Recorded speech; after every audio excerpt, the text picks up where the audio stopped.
everybody, welcome back to my channel. Sorry I've been missing for like a month. I just realized I haven't updated this channel in a month. Last time I updated was March 17th, so St. Patrick's Day. So I do have a few things to go over. We'll just start up with my weight loss.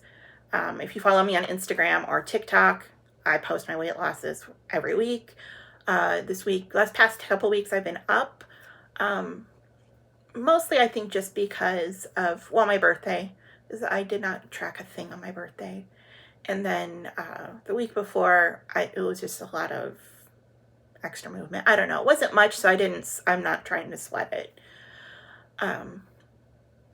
So that's where we are in the weight loss. We're still down from beginning, from my start weight, but not by much. We're working on it.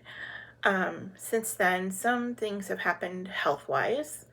That day that I posted my video, the 17th, I ended up going to the emergency room because I had abdominal pain and I thought I had a diverticulitis flare. Turns out, no, I wasn't in a diverticulitis flare. My liver's a little bit enlarged and my spleen was a little bit enlarged, but that wasn't causing the pain. It turns out that now, thanks to perimenopause, my cramps are no longer just in my uterus. They also radiate up into my abdomen.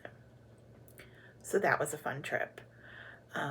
But because of that CT scan that I had to have, I did learn that my liver was enlarged. So I was able, luckily, to get in very quickly, like within a week, to see a hepatologist at Rush University in Chicago, Dr. Flam. He's a great guy. If you're in the area and you need a hepatologist, he's good. I live outside of Chicago, but his office does have like a local clinic like every 2 months. So I'll see him again in a year. But he basically reassured me and said, yeah, you do have fatty liver disease. He's like, nobody's mentioned this to you before, but I've gone back through your chart and yeah, you've had it for a while. He goes, but I don't think you have much damage. We're going to do a blood test and then you can reverse it with weight loss. And he brought up GLP-1s, which we'll get to that. So long story short with the liver, I just need to lose weight and I need to go get a test. But my liver enzymes have been great. He said he wasn't really that concerned and he'd see me back in a year. So after that, I decided to see a dietitian. I'm not sure if I shared that I was seeing somebody on the Faye app. Her name was Jill. I'm sure her name still is Jill, but I don't see her anymore. She was pretty hands-off. The only thing she was really kind of had an opinion about was intermittent fasting. She likes it. She agreed with it. But I got a weird vibe from her after having to reschedule once. So I am now seeing another dietitian named Robin. I've only seen Robin once so far. We just went over a few things, like my history and everything else. And for right now, she's just got me, she's not giving me numbers. She's not giving me like, you need to hit this macro or this calorie count or anything like that. She's basically just said, I just want you to track. I want you to track on this app called Cronometer. And at the end of the day, I will, there's a way to, on Cronometer, you like end your day and then you can send like a summary. You can like take a screenshot of a summary of your day. So it'll show, like your calories and your, so basically it's like this. I think that's backwards because of my camera, but it's just like a basic rundown of everything, your calories, your macronutrients, your micronutrients, that sort of thing. And I just sent her that end, like the screenshot and my fasting screenshot at the end of the day. And we're going to go over that when I see her. I think I see her on the 29th, so in a couple weeks. And we'll go over that. I've also been doing some research on things to help fatty liver. Apparently coffee helps, so I've been drinking coffee. Um, I work mid shift, so my morning is like noon. And so I've been drinking that like when I get up, and then like if I want one later, it's a half calf situation, so I'm not up all night. Um, as far as other health things go, new psychiatrist, which I don't think I had seen yet. Great guy. I see him through the Grow Therapy app, but he's actually local, which is kind of weird because usually when you see somebody through an app like that, they're not local to you, but he is. He's actually just in a town south of me. But we kind of switched up my medicine. He took me off Wellbutrin and put me on an increased dose of Prozac. So my Prozac dose was pretty low. It was only 40 milligrams. And also gave me Seroquel instead of Trazodone, because the Trazodone just really wasn't working anymore. Wellbutrin wasn't doing a thing for me except making me more anxious. So like I said, now I'm on Seroquel, 50 milligrams at night. I have hydroxyzine, 50 milligrams as needed for anxiety, and that has been a lifesaver a couple of times.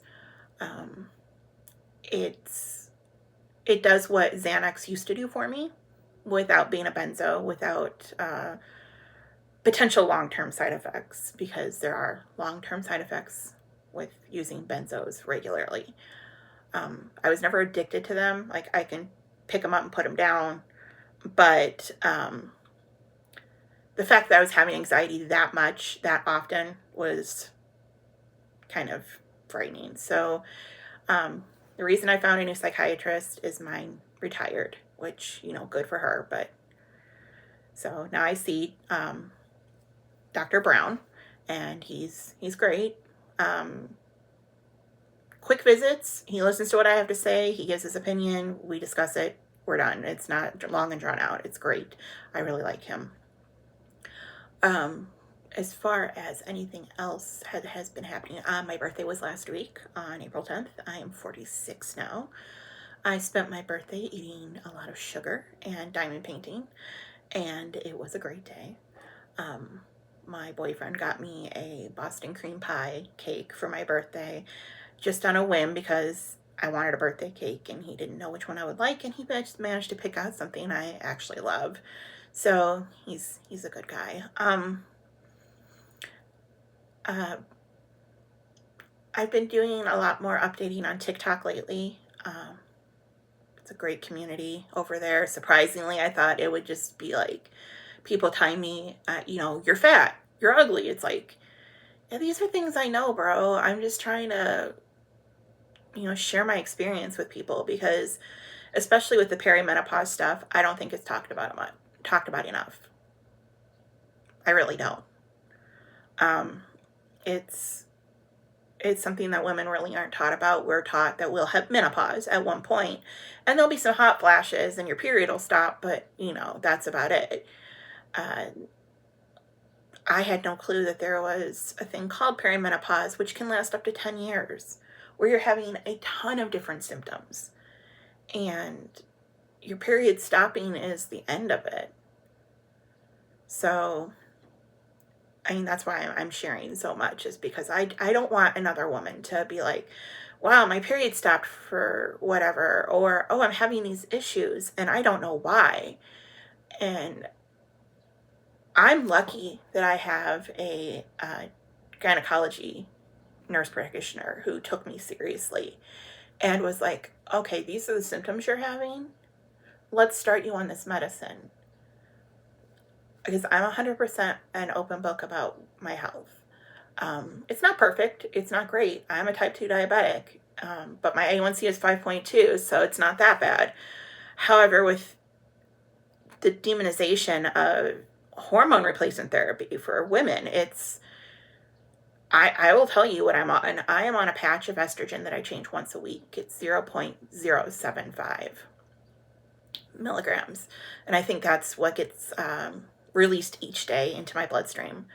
I also take 100 milligrams of progesterone every night. As far as the research I've done, if you have a uterus and you are taking estrogen, you should be taking progesterone to protect that uterus. I've made jokes in the past about not wanting mine anymore because I'm not using it and it's just causing me pain. But as a former healthcare professional, I was a medical assistant for 20 something years. I worked in urology. I saw what happened to ladies with hysterectomies. A lot of times their bladders just end up falling out. It's, well, not falling out, but like prolapsing. It's not pretty. So, I'm gonna keep my uterus as long as I can, regardless of whether or not I hate it. But yeah, that's what I'm here for, is not only share my weight loss journey, because it's been ongoing my whole life, but also to share my perimenopause journey for somebody who, like me, I had polycystic ovarian syndrome and had no clue that probably for the past 5 years I've been in perimenopause. I had no idea. There's reasons I had no idea, and we can get into those in a different, video if you want, but I had no idea. And it just so happened to be a crazy coincidence that my ex-husband and I split up, and I met a new boyfriend who I'm still with, and noticed some things were not right, and that's how I found out I was in perimenopause. And yeah, because it's not talked about. It really should be. It should be part of our education. When they sit us down and teach us about our periods and puberty, they should also be telling us that, hey, at the end of all of this, you're going to go through something called perimenopause, and then you're going to have menopause. And it may not look like what your mom went through. Now, my mom is gone. She's been gone for 2 years, and didn't really talk about that kind of stuff with us. And all I do know from what she would tell, I think she told my sister this, she said all she got was a couple of hot flashes, and that was it. And that may be true. I don't know. But yeah, we definitely need more education on this for sure. So, I don't think I have much else to catch everybody up on. If you remember my office from the last time, most of the bear stuff is down. Some of the things behind me, like the Beatles record, diamond painting, there's another diamond painting right over there. Those are things that I did. The Beatles record I didn't do, obviously, but they're one of my favorites, and it's one of my inherited things. So that's done. We're gonna be redecorating, putting up a lot of my diamond paintings in the back, so I have a bit more of an interesting background. We put up some curtains in here. That's it. I'm gonna try not to go 3-4 weeks between videos anymore, but I can't make any promises because, like I said, undiagnosed ADHD over here. And also I'm on TikTok a lot, so really, if you really want like an up-to-date more regular way to follow me, I would definitely say TikTok. My name over there is Shrinking Christy, or Instagram, Shrinking Christy. I will say it's not just weight loss stuff over there. I do post my diamond paintings. And I talk about perimenopause on both of them because to me that is hand in hand with my weight loss right now. We may be becoming an ambassador. I might be becoming an ambassador for a company that does GLP-1s. I haven't had a call with them yet. That'll be next week. And so that's something that might be coming. I haven't made up my mind. I want to hear what they have to say because I have talked to my gastro doc, and he said that we can try GLP-1s again. I just have to make sure that I'm taking a fiber supplement and a stool softener every day, just so I don't get backed up to the point where it can cause a diverticulitis attack. So that is definitely something we're considering. I say we, me. That's something I'm considering. I say we a lot, referring to myself and my boyfriend, but he won't be taking the medicine, just me. So that is something I'm considering. And of course, if I decide to do it, I will be 100% open and honest about it, because I think that's needed in social media. A lot of people aren't completely open and honest about deals they have going on or things that are happening. And I am, because I just don't want to be lied to. And like I said in my very first video, I am not here to try to join Gore World or Girl World or whatever you guys want to call it with Foodie Beauty and Amberlynn Reid. No, thank you. I'm not going to sit here and tell you guys, I'm losing weight. No. You're going to get 100% honesty from me. And I know when I screw up. I own it. I have screwed up so many times in my weight loss. If I hadn't, I wouldn't be here. I wouldn't be sitting in my office on a Thursday afternoon talking to my iPad to share a weight loss journey if I was successful at it. I'm hoping this time I am, because I have a better support system.